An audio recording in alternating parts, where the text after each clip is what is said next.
তাণ্ডবে এখন নেতৃত্ব শূন্য হওয়ার পথে গোটা মুসলিম বিশ্ব।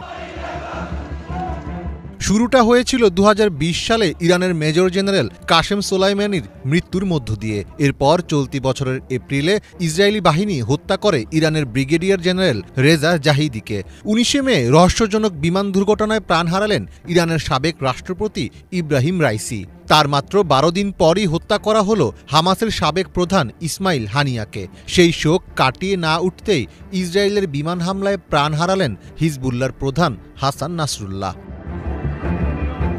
এভাবেই একের পর এক টার্গেট করে হত্যা করা হচ্ছে বিভিন্ন মুসলিম দেশ ও সামরিক গোষ্ঠীর নেতৃস্থানীয় ব্যক্তিদের। শুধু শীর্ষ নেতা নয়, হত্যা করা হয়েছে অনেক সামরিক কমান্ডার ও কর্মকর্তাকেও। ফলে স্বাভাবিকভাবেই প্রশ্ন উঠছে, তাহলে কি নেতাবিহীন এক মুসলিম বিশ্ব তৈরি করতে চাচ্ছে ইসরায়েল ও এর মিত্ররা? বর্তমান প্রেক্ষাপটে